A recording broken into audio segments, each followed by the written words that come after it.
On a tous 24 heures dans une journée et souvent, peut-être que le soir, tu te dis « Oh mince, j'ai pas eu le temps de faire ça. Oh non, j'ai pas eu le temps d'aller chez cette personne. Oh non, j'ai pas eu le temps de finir ça. » Et tu te blâmes, tu te sens coupable et du coup, ça te met une boule d'angoisse et une boule de ventre et ça, c'est pas bon. Parce que du coup, le lendemain, ça risque pas d'être pareil, mais tu vas rester sur une note négative.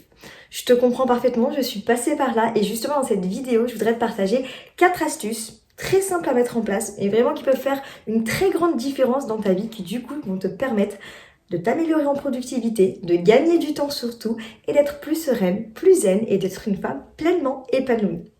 Je suis Anissa du blog Happy Housewife et j'aide les femmes à devenir entrepreneurs à succès tout en gardant une vie de famille puisque l'idée c'est vraiment de trouver son équilibre entre sa vie personnelle et sa vie professionnelle. Alors aujourd'hui justement j'aimerais te partager 4 astuces qui vont te permettre de gagner du temps et clairement ce sont des astuces très simples, vraiment franchement c'est pas grand chose en fait en soi, tu te dis ah mais c'est tout bête mais sincèrement ça fait une énorme différence.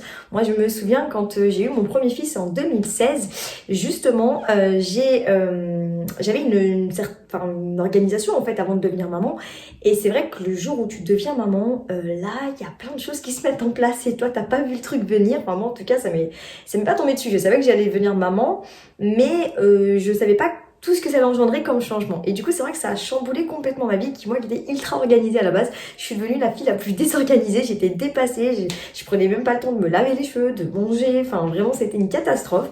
Donc du coup, j'ai dû apprendre à me réorganiser tout en restant entrepreneur, mais avec des enfants et du coup, ça a changé la donne.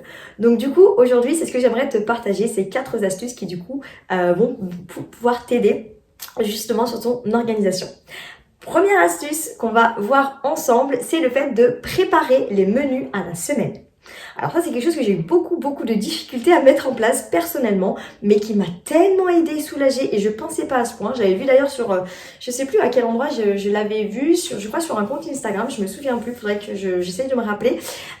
Et en fait il y en a carrément, elle préparait les plats à la semaine. Moi j'en suis pas encore là, mais je prépare quand même les menus à la semaine, c'est déjà pas mal pour moi parce que franchement j'étais du genre à arriver en fait après la crèche, l'école, enfin tu vois arriver en dernière minute en catastrophe, préparer le repas en 4ème vitesse, donc du coup je m'occupais des enfants, enfin tu vois j'étais dans le speed en fait, tu prévois le repas qu'il y a avec ce que t'as dans le placard, du coup tu manges pas forcément équilibré, tu manges pas forcément peut-être des trucs variés tous les jours, enfin c'était une catastrophe et le stress quand t'arrives, t'es dans la circulation, tu veux rentrer, j'ai pas fait le repas, on va arriver, ils vont avoir faim, etc. C'est horrible, donc je sais pas si t'es déjà passé par là. Moi personnellement c'est bon, plus jamais ce genre de choses et en plus je travaille à la maison donc clairement je peux vraiment préparer mais voilà tu vois c'est le temps que des fois ça fasse son cheminement. Donc le fait de préparer les menus à la semaine, franchement ça m'a beaucoup aidé. Donc en fait qu'est-ce que je fais ça le dimanche, donc j'ai un planning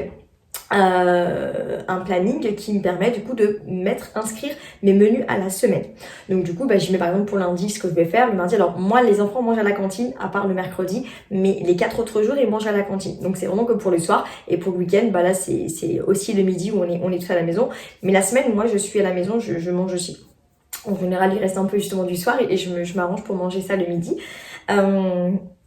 Et en fait voilà, donc j'essaye de bien équilibrer en fait, ça permet aussi ça, c'est un avantage, au-delà de l'organisation, ça permet aussi de trouver un peu un équilibre parce que genre si tu fais des féculents le lundi, le mardi je vais faire des légumes, enfin je vais essayer de varier. Bon moi je suis pas la cuisinière hors pair, hein, je suis normale, j'essaye de m'améliorer en cuisine, j'essaye de faire beaucoup de progrès par rapport à ça, mais voilà j'ai pas de menu gastro chez moi, hein, c'est normal. Du coup donc voilà j'essaye de varier. Et une fois que j'ai fait ces menus à la semaine, alors en général, oui, je dis que je fais ça le dimanche, mais en fait, oui, ça dépend. Oui, en général, avant je faisais ça le vendredi, mais maintenant je le fais le dimanche. Et ensuite, je me prépare le drive en question. D'accord? Et ce qu'il n'y a pas sur le drive, je vais compléter dans le magasin. Et je fais mes courses le lundi matin. Parce qu'il n'y a personne dans les magasins. Ça me permet d'avoir toute la semaine et du coup j'ai pas les enfants, enfin voilà c'est mon lundi matin, c'est pour les courses, voilà.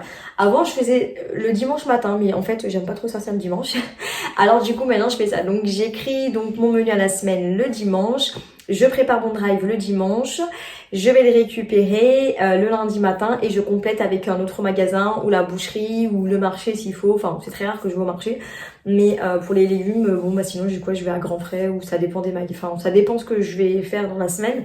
Et voilà, donc du coup c'est comme ça que je m'organise et ça gagne du temps, ça met moins de pression, ton cerveau il est plus serein, il est plus zen et du coup je fais le repas le matin pour le soir.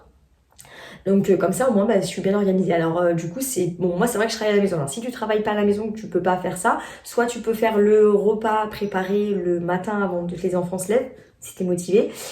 Sinon le soir pour le lendemain aussi, ça va très bien. Les warriors qui arrivent à faire le dimanche pour toute la semaine et qui congèlent et qui mettent au frigo, enfin etc. Franchement chapeau, ça j'arrive pas encore. Et je crois que j'ai besoin de cuisiner un peu tous les matins, ça me prend pas trop de temps non plus, hein, je fais pas de repas non plus, voilà, mais c'est gérable. Ça me va comme ça. Je sais pas, en fait, j'aurais peur, je pense, de me dire tout dimanche, je vais passer mon temps à cuisiner. Franchement, ça me dit pas trop.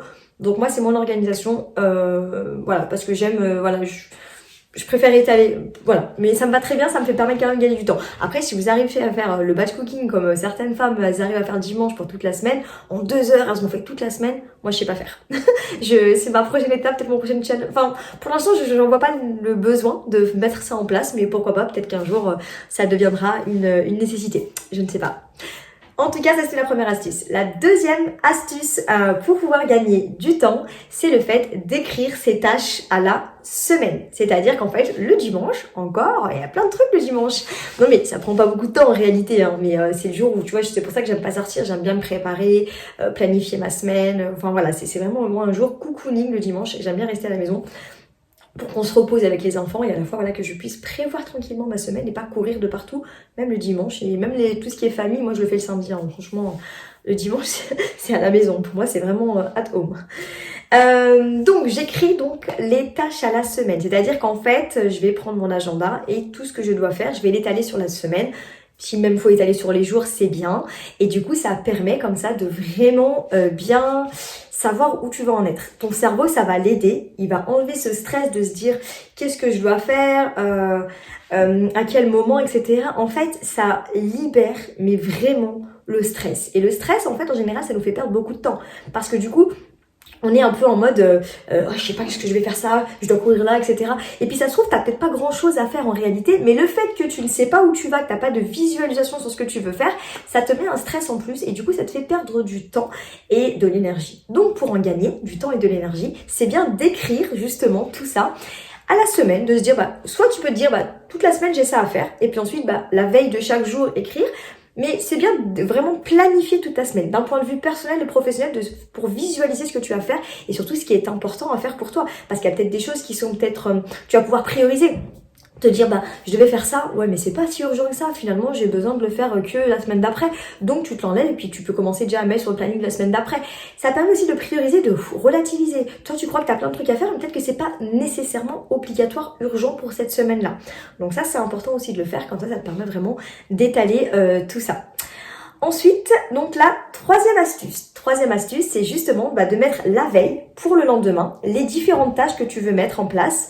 Par exemple d'écrire, ça peut être dans l'ordre chronologique si tu as envie de le faire, ou te dire j'ai tout ça à faire cette semaine. Demain je vais pouvoir faire ça parce que par exemple je vais à tel endroit, ou demain je suis toute la journée à la maison, je vais pouvoir faire ça, etc. Ça permet de prioriser, de mettre le côté un peu urgent, pas urgent, et de pouvoir un petit peu jauger un peu ta journée, mais la veille au lendemain. Parce que quand tu vas aller te coucher le soir, ton cerveau, il a imprimé ce qu'il avait à faire demain parce que tu l'as écrit.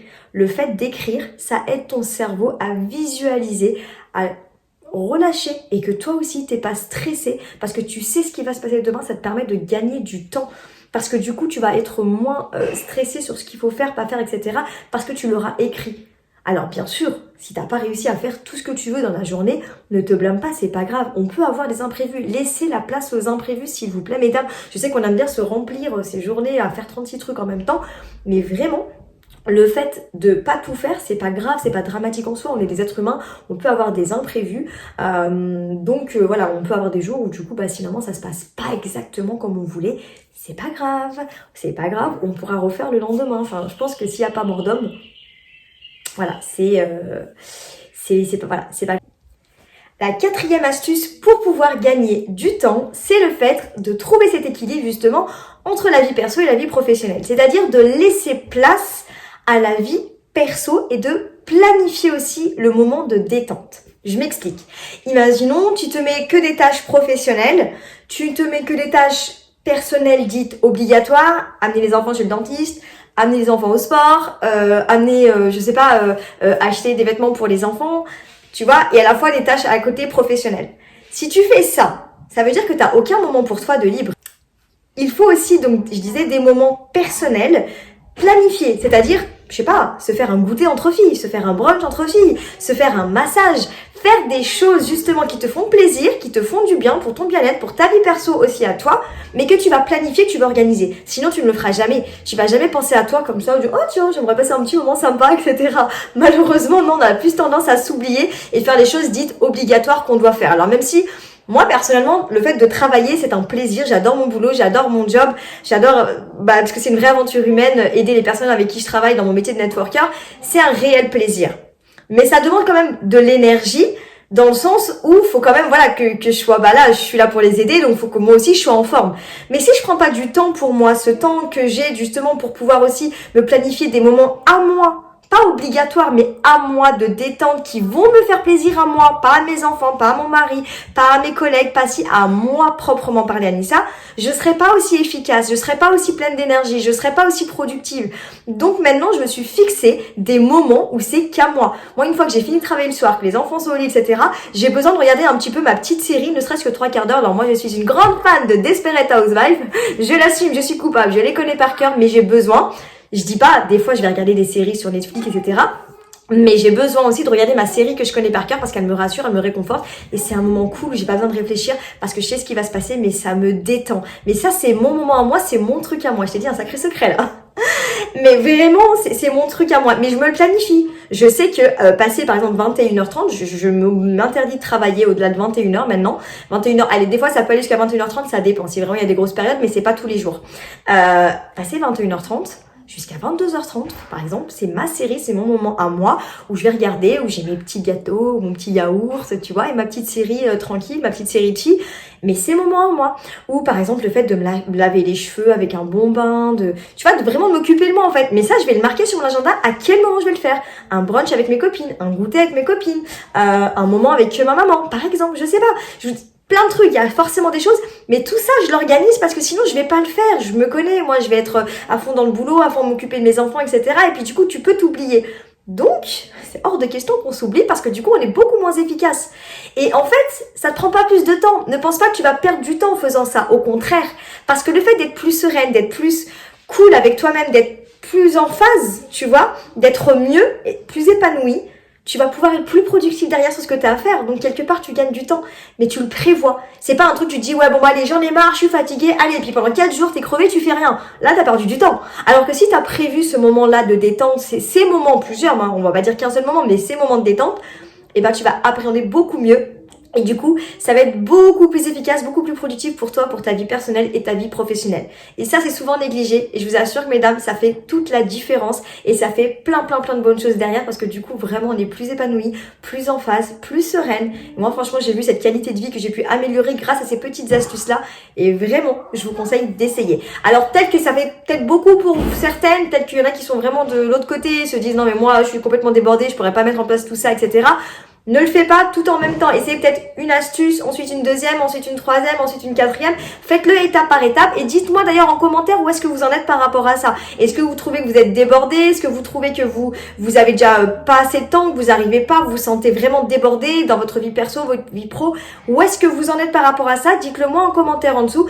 Et si on peut trouver une solution, voir quelles astuces sont prioritaires pour vous par rapport à votre vie actuelle et votre situation, n'hésitez pas, si je peux vous aider avec grand plaisir. Et puis il y a peut-être d'autres personnes aussi qui pourront partager des petits conseils. Alors bien sûr, il y a plein d'autres choses, mais ça me semble une base quand même assez importante pour pouvoir avoir une vie plus équilibrée et vraiment gagner du temps sur la semaine et être plus sereine. Et ça va vous permettre vraiment d'être plus productive ensuite par la suite. Donc ces 4 astuces, vous pouvez aussi les retrouver sur mon blog. J'ai fait un article aussi par rapport à ça. Mon blog c'est Anissa, ça c'est mon mon blog c'est www.happyhousewife.fr. Et sinon vous pouvez aussi me retrouver sur Instagram. Là je vous partage toutes les coulisses de ma vie de maman, de ma vie de femme entrepreneur, parce qu'il y a des hauts, il y a des bas, mais voilà, il y a un petit peu de tout sur mon compte Instagram. Donc du coup, je t'invite à aller me rejoindre sur le compte Instagram et puis comme ça, on pourra papoter entre filles. N'hésitez pas à liker, partager la photo, la vidéo. Je vais y arriver aujourd'hui. Alors, je tourne cette vidéo pendant les vacances scolaires. Je pense que c'est pour ça aussi. Du coup, voilà, l'emploi du temps est un petit peu, on va dire, décalé par rapport à d'habitude. Je te souhaite du coup une bonne après-midi, une bonne journée, bonne soirée. Tout dépend à quel moment. Et merci pour toute la force que vous me donnez à partager. Ça m'aide grandement. Du coup, et si vous me dites si ces vidéos vous plaisent, si vous avez envie de savoir d'autres choses, n'hésitez surtout pas. Je vous souhaite plein de bonnes choses et puis à très bientôt.